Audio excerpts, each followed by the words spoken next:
pensez tout savoir sur l'avocat? Ce fruit délicieux et crémeux que beaucoup d'entre nous intègrent à notre alimentation quotidienne pour ses bienfaits supposés sur la santé? Vous l'ajoutez à vos salades, sur vos tartines ou même dans vos smoothies, persuadé de faire le meilleur choix pour votre bien-être.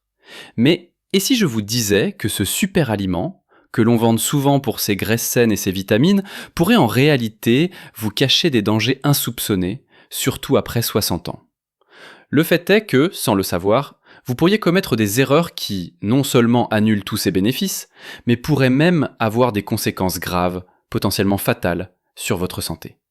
C'est une réalité douloureuse que personne ne semble aborder clairement, une lacune d'information qui laisse de nombreuses personnes vulnérables face à des risques qu'elles ignorent totalement. Les médias et les articles de santé mettent toujours en avant les aspects positifs, mais ils oublient de mentionner les pièges cachés. Dans cette vidéo, nous allons lever le voile sur 6 erreurs courantes que les seniors commettent souvent avec les avocats. Des erreurs qui peuvent sérieusement compromettre votre santé, parfois de manière irréversible. Ces informations sont cruciales et peuvent véritablement changer votre approche de ce fruit. Restez avec moi jusqu'à la fin, car la dernière révélation pourrait bien être la plus surprenante et la plus importante de toutes. Une information vitale que très peu de gens connaissent. Alors, entrons directement dans le vif du sujet avec la première erreur que beaucoup commettent, souvent par excès de zèle pour la bonne santé, consommer l'avocat en trop grande quantité. On nous dit que l'avocat est bon pour le cœur, qu'il est riche en bonnes graisses, en fibres, en vitamines, et c'est vrai.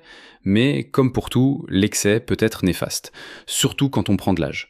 Un avocat entier, même de taille moyenne, contient une quantité significative de calories et de graisses. Oui, ce sont de bonnes graisses, des graisses monoinsaturées qui aident à réduire le mauvais cholestérol, mais ce sont quand même des graisses. Une seule portion d'avocat recommandée correspond à environ un tiers ou la moitié d'un avocat moyen. Si vous en mangez un entier tous les jours, ou pire plusieurs, vous accumulez rapidement un surplus calorique non négligeable. Pour un senior dont le métabolisme ralentit naturellement, cet apport calorique excessif peut rapidement se traduire par une prise de poids indésirable. Et nous savons tous que l'excès de poids est un facteur de risque pour de nombreuses maladies chroniques, comme le diabète de type 2, les maladies cardiovasculaires et même certains types de cancers. De plus, l'avocat est extrêmement riche en potassium. C'est un minéral essentiel pour la santé cardiaque et la régulation de la tension artérielle, mais là encore, la modération est de mise. Pour les personnes souffrant d'insuffisance rénale, par exemple, un apport excessif en potassium peut être dangereux, car leurs reins ont du mal à l'éliminer efficacement. Cela peut entraîner une hyperkaliémie, un excès de potassium dans le sang, qui peut provoquer des arythmies cardiaques graves, voire potentiellement mortelles. Imaginez que vous ayez une maladie rénale légère, que vous ne connaissez pas encore, et qu'en voulant bien faire avec l'avocat, vous mettez votre cœur en danger. C'est un scénario plus courant qu'on ne le pense. Alors comment éviter cette première erreur? La solution est simple, la modération. Apprenez à reconnaître une portion appropriée. Si vous utilisez l'avocat dans une salade, un quart ou un tiers d'avocat suffit amplement. Si vous le mettez sur une tartine, 1 ou 2 tranches fines sont parfaites. Pensez à l'avocat comme à un aliment dense en nutriments et en énergie, et non comme un légume que vous pouvez manger à volonté. Écoutez votre corps et variez votre alimentation pour obtenir une gamme complète de nutriments sans excès. Par exemple, alternez les jours où vous mangez de l'avocat avec des jours où vous privilégiez d'autres sources de graisses saines comme les noix, les graines ou l'huile d'olive. C'est cette diversité qui vous apportera le plus de bienfaits sans les risques. Cette première erreur est tellement répandue parce que l'avocat a une réputation si positive qu'on oublie qu'il reste un aliment à consommer avec sagesse. Beaucoup de mes patients m'ont confié qu'ils pensaient que plus ils en mangeaient, mieux c'était. Ils étaient surpris d'apprendre que leur prise de poids inexpliquée ou leur problème de potassium pouvaient être liés à leur consommation excessive d'avocat. C'est un exemple frappant de la façon dont un aliment sain peut devenir un problème lorsqu'il est mal géré. Passons maintenant à la deuxième erreur, une erreur d'hygiène que beaucoup négligent et qui peut avoir des conséquences redoutables, surtout pour un système immunitaire qui, avec l'âge, peut être un peu moins résistant. Ne pas laver la peau de l'avocat correctement. Vous pourriez penser, mais je ne mange pas la peau de l'avocat, alors pourquoi la laver? C'est une question légitime, mais la réponse est cruciale. Lorsque vous coupez un avocat non lavé, Le couteau traverse la surface extérieure et transporte inévitablement les bactéries, la saleté, les pesticides ou tout autre contaminant présent sur la peau directement dans la chair comestible du fruit. Pensez-y un instant. Les avocats voyagent souvent sur de longues distances, passent par de nombreuses mains, sont manipulés dans des entrepôts, sur des étals de marché. Ils peuvent être exposés à des bactéries comme la Listeria, la Salmonella ou E. coli. Ces bactéries, si elles sont introduites dans la chair de l'avocat, peuvent se multiplier rapidement, surtout si l'avocat est laissé à température ambiante après avoir été coupé. Pour un senior, une infection alimentaire causée par de telles bactéries peut être bien plus qu'un simple inconfort digestif. Elle peut entraîner des symptômes graves comme de la fièvre élevée, des vomissements intenses, des diarrhées persistantes et une déshydratation sévère. Dans les cas les plus critiques, ces infections peuvent conduire à une hospitalisation et même menacer la vie, surtout pour les personnes ayant un système immunitaire affaibli ou des conditions de santé préexistantes. J'ai eu le cas d'une dame de 75 ans qui adorait son avocat du matin et qui a été hospitalisée pour une gastro-entérite sévère. Après investigation, il s'est avéré qu'elle ne lavait jamais ses avocats, considérant que la peau n'était pas comestible. C'est une leçon que beaucoup apprennent à leurs dépens. Alors la bonne pratique est la suivante. Avant de couper votre avocat, lavez-le soigneusement sous l'eau courante. Utilisez une brosse à légumes propre pour frotter la peau et éliminer toutes les impuretés et les résidus potentiels. N'utilisez pas de savon car les résidus pourraient pénétrer la peau poreuse. Une fois lavé, séchez-le avec un essuie-tout propre avant de le couper. Ce geste simple, qui ne prend que quelques secondes, peut vous épargner des jours, voire des semaines de souffrance et des risques potentiels pour votre vie. C'est une habitude d'hygiène alimentaire fondamentale qui s'applique d'ailleurs à tous les fruits et légumes à peau non comestible que vous coupez avant de consommer l'intérieur. Ne sous-estimez jamais l'importance de la propreté en cuisine, surtout lorsque votre corps est plus vulnérable aux agressions extérieures. Cette vigilance est une forme de respect envers votre propre santé. Maintenant que nous avons abordé l'importance de la modération et de l'hygiène, passons à la troisième erreur qui touche à la façon dont vous conservez ce précieux fruit. Cette erreur, apparemment anodine, peut non seulement gâcher votre avocat, mais aussi, et c'est le plus important, favoriser le développement de moisissures ou de bactéries dangereuses qui peuvent vous rendre malade. Il s'agit de la mauvaise conservation des avocats, surtout une fois qu'ils sont coupés. Un avocat mûr et entier peut être conservé à température ambiante jusqu'à ce qu'il soit prêt à être consommé. Mais beaucoup de gens pensent qu'une fois coupé, il peut être laissé sur le comptoir pour une consommation ultérieure ou simplement recouvert d'un film plastique sans précaution. C'est une grave erreur. L'air est l'ennemi juré de l'avocat coupé. Dès que vous exposez la chair verte à l'oxygène, elle commence à s'oxyder et à brunir. Ce brunissement n'est pas seulement une esthétique. Il indique une perte de nutriments et notamment de vitamines sensibles à l'air comme la vitamine C et certains antioxydants. Mais le plus préoccupant est la prolifération de micro-organismes. Une fois coupé, l'avocat devient un terrain propice au développement bactérien, surtout si la température ambiante est élevée. La Listeria, par exemple, peut se développer même au réfrigérateur, mais sa croissance est beaucoup plus rapide à température ambiante. La moisissure est également à risque, et même si certaines moisissures ne sont pas dangereuses, d'autres peuvent produire des toxines qui sont très nocives pour la santé, surtout pour les personnes âgées dont le système digestif est plus sensible. Imaginez que vous ayez préparé la moitié d'un avocat pour votre petit déjeuner et que vous laissiez l'autre moitié sur le comptoir, vaguement recouverte, pour votre déjeuner. Sans le savoir, vous créez un incubateur à bactéries qui peut vous causer de graves troubles digestifs, des maux d'estomac, des nausées, ou pire.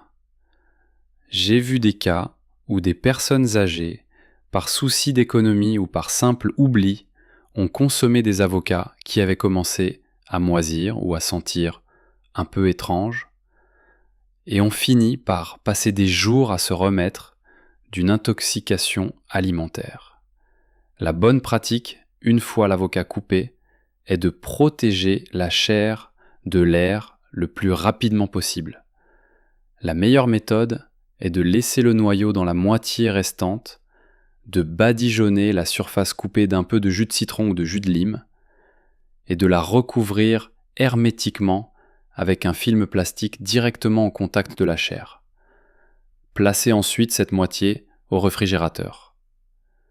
Le jus de citron agit comme un antioxydant et retarde le brunissement, tandis que l'absence d'air et le froid ralentissent la croissance bactérienne.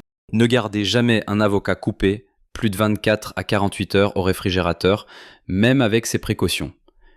Si vous voyez le moindre signe de moisissure, même un petit point noir, jetez tout l'avocat sans hésiter. Il n'y a pas de compromis avec la sécurité alimentaire, surtout quand on vieillit. Votre bien-être digestif est trop précieux pour prendre ce genre de risque. Ça nous amène à la 4e erreur, une erreur souvent sous-estimée, mais potentiellement très grave, les interactions médicamenteuses de l'avocat. C'est un point crucial pour les seniors car beaucoup d'entre vous prennent des médicaments régulièrement, parfois plusieurs. L'avocat, malgré tous ses bienfaits, contient des composés qui peuvent interagir de manière inattendue avec certains traitements, annulant leurs effets ou, au contraire, les amplifiant de façon dangereuse. Le cas le plus connu concerne les anticoagulants oraux, comme la warfarine, commercialisés sous des noms comme Coumadin. Ces médicaments sont prescrits pour prévenir la formation de caillots sanguins et réduire le risque d'accidents vasculaires cérébraux ou de thrombose. L'avocat est riche en vitamine K, une vitamine essentielle à la coagulation sanguine. Si vous consommez de grandes quantités d'avocat alors que vous êtes sous anticoagulant, la vitamine K supplémentaire peut contrecarrer l'effet du médicament, rendant votre sang moins fluide. Cela augmente considérablement votre risque de formation de caillots, ce qui peut conduire à une attaque cardiaque ou un AVC. J'ai eu un patient qui, après avoir commencé à manger un avocat entier tous les jours sur les conseils d'un ami pour sa santé cardiaque, a vu ses valeurs de coagulation dangereusement diminuer, mettant en péril son traitement anticoagulant. Il n'avait jamais imaginé que ce fruit sain pouvait avoir un tel impact. Mais ce n'est pas tout.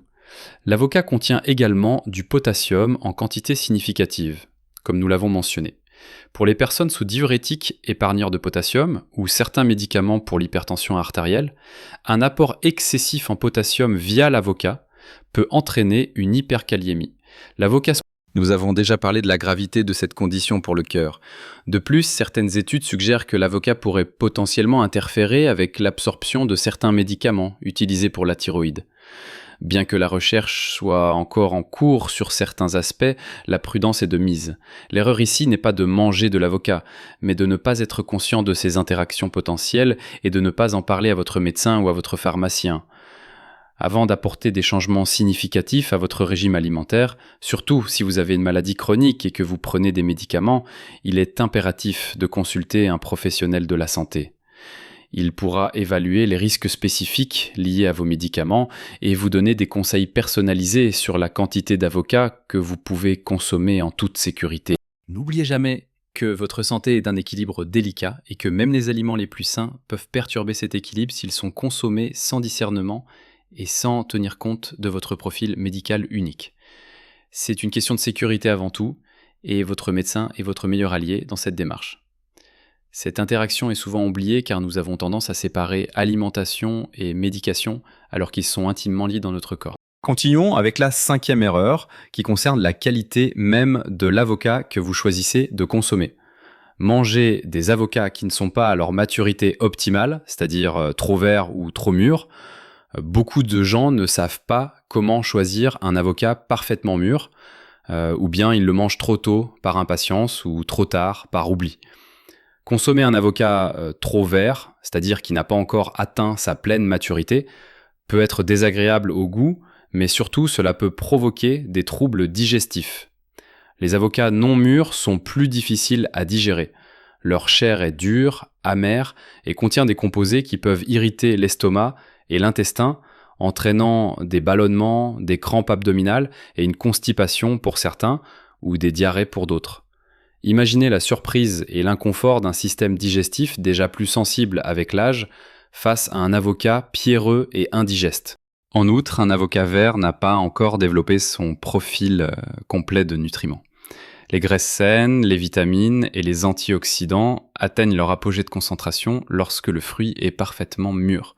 Donc en mangeant un avocat trop jeune, vous ne bénéficiez pas de tous les bienfaits pour lesquels vous le consommez. D'un autre côté, un avocat trop mûr présente également des problèmes. Sa chair devient filandreuse, molle et développe souvent des taches noires et un goût fermenté. Au-delà de l'aspect désagréable, un avocat trop mûr est plus susceptible d'avoir développé des moisissures, même si elles ne sont pas toujours visibles à l'œil nu. Ces moisissures, comme nous l'avons déjà mentionné, peuvent produire des toxines qui sont dangereuses pour votre santé, provoquant des intoxications alimentaires. Pour un senior, ces intoxications peuvent être particulièrement débilitantes et prolongées. J'ai vu des cas où des personnes ont pensé ne pas gaspiller un avocat un peu trop mûr et ont payé le prix avec des maux d'estomac persistants. Alors comment s'assurer de manger un avocat à sa maturité idéale ? C'est simple, la pression est votre meilleur ami. Un avocat parfaitement mûr cède légèrement à une pression douce et uniforme de la paume de votre main. Évitez les avocats qui sont durs comme de la pierre ou ceux qui sont très mous et qui s'enfoncent facilement. La couleur de la peau peut varier selon la variété, mais pour la variété As, la plus courante, une peau foncée et un peu ridée indique souvent la maturité. Pour faire mûrir un avocat trop vert, placez-le dans un sac en papier avec une banane ou une pomme à température ambiante. Ces fruits dégagent de l'éthylène, un gaz qui accélère le processus de maturation. Une fois mûr, si vous ne comptez pas le consommer immédiatement, placez-le au réfrigérateur pour ralentir son mûrissement de quelques jours. Prenez le temps de choisir et préparer votre avocat avec soin. Votre palais et votre système digestif vous remercieront. Ne sous-estimez jamais l'impact de la qualité des aliments sur votre bien-être général, surtout avec l'âge où le corps devient un peu plus exigeant et moins tolérant aux erreurs. Et cela nous amène à la 6e et dernière erreur, celle qui est la moins connue, la plus dangereuse et qui peut être littéralement fatale, surtout pour une population âgée qui cherche des remèdes naturels et non conventionnels, l'utilisation des noyaux ou des feuilles d'avocat à des fins prétendument médicinales. C'est une tendance alarmante qui prend de l'ampleur sur les réseaux sociaux et dans certains cercles de médecine alternative où l'on prétend que les noyaux et les feuilles d'avocat possèdent des propriétés curatives miraculeuses, allant de la perte de poids à la prévention du cancer. On voit des recettes pour des infusions de feuilles d'avocat, des poudres de noyaux à ajouter aux smoothies ou des thés à base de noyaux torréfiés. C'est extrêmement dangereux. La vérité est que le noyau et les feuilles de l'avocat contiennent une substance appelée persine. La persine est un fongicide naturel qui protège l'arbre des maladies fongiques. Pour la plupart des humains, la persine est généralement considérée comme non toxique en petite quantité lorsqu'elle se trouve dans la chair du fruit. Cependant, elle est présente en concentration beaucoup plus élevée dans le noyau et les feuilles de l'avocat. Bien que la toxicité de la persine pour les humains ne soit pas entièrement établie avec une certitude absolue, principalement parce que peu d'études cliniques ont été menées sur sa consommation directe par l'homme, des études sur les animaux, notamment les chevaux, les oiseaux et certains mammifères, ont montré que la persine peut être hautement toxique, provoquant des problèmes cardiaques, des œdèmes, des difficultés respiratoires et dans certains cas, la mort. Imaginez le danger pour un senior dont le système cardiovasculaire est déjà fragilisé ou dont les poumons sont moins efficaces. La tentation de chercher des remèdes naturels à tous les maux est forte, surtout face à la prolifération d'informations non vérifiées en ligne. J'ai eu une patiente qui, souffrant d'arthrose, a commencé à boire des infusions de feuilles d'avocat tous les jours, espérant soulager ses douleurs. Elle a fini aux urgences avec de graves palpitations cardiaques et des difficultés respiratoires, des symptômes qu'elle n'avait jamais eus auparavant. Après un examen approfondi, il s'est avéré que sa consommation excessive de ces infusions était la cause probable de ces problèmes. C'est un exemple glaçant des risques liés à l'automédication avec des substances dont on ne connaît pas la pleine composition et les effets sur le corps humain. La persine n'est pas le seul composé potentiellement problématique. Le noyau et les feuilles contiennent également d'autres substances qui pourraient être allergènes ou toxiques pour certaines personnes. Le fait qu'une plante soit naturelle ne signifie absolument pas qu'elle est sûre à consommer sous toutes ses formes. Pensez à l'amanite phalloïde, elle est naturelle mais mortelle. Ne vous laissez jamais influencer par des affirmations non scientifiques ou des remèdes miracles trouvés sur Internet. Votre corps est précieux et votre santé ne devrait jamais être mise en jeu de cette manière. Si vous avez des problèmes de santé, consultez toujours des professionnels de la santé qualifiés, comme votre médecin ou un diététicien. C'est le seul moyen sûr et responsable de prendre soin de vous. Nous avons parcouru ensemble 6 erreurs cruciales concernant la consommation d'avocat, des pièges qui peuvent transformer un aliment sain en une menace pour votre bien-être. Nous avons vu que la modération est essentielle pour éviter les excès caloriques et de potassium, que laver soigneusement la peau est impératif pour prévenir les intoxications alimentaires, et que bien conserver un avocat coupé est vital pour empêcher la prolifération de bactéries nocives. Nous avons également souligné l'importance capitale de considérer les interactions médicamenteuses de l'avocat, un point souvent négligé mais qui peut avoir des conséquences graves pour ceux qui suivent un traitement. Enfin, nous avons compris pourquoi choisir un avocat à la maturité parfaite est crucial pour la digestion et l'apport nutritif, et surtout pourquoi il faut absolument éviter d'utiliser les noyaux ou les feuilles d'avocat, des parties potentiellement toxiques pour votre santé. Retenez bien ceci, chaque petite action compte. Adapter ces gestes simples dans votre quotidien ne demande pas d'efforts surhumains, mais les bénéfices pour votre santé peuvent être immenses et durables. N'ayez pas peur de l'avocat, continuez à l'apprécier, mais faites-le en toute connaissance de cause, avec prudence et respect pour votre corps. Votre santé est le bien le plus précieux que vous possédez, et elle mérite toute votre attention et votre sagesse. Chaque choix que vous faites, même le plus petit, contribue à la qualité de votre vie. N'oubliez jamais que vous avez le pouvoir de prendre les rênes de votre santé. Avez-vous déjà commis l'une de ces erreurs? Ou peut-être avez-vous des astuces personnelles pour mieux préparer ou conserver vos avocats? Partagez vos pensées et vos expériences dans les commentaires ci-dessous. Vos histoires peuvent aider d'autres personnes qui regardent cette vidéo. Si vous avez trouvé ces informations utiles et précieuses, s'il vous plaît, donnez un pouce levé à cette vidéo et abonnez-vous à notre chaîne. Cela nous aide énormément à continuer de vous fournir des conseils de santé fiables et essentiels pour votre bien-être après 60 ans. Ensemble, nous pouvons construire une communauté bien informée et résiliente. Prenez soin de vous, restez curieux et vivez votre meilleure vie à tout âge.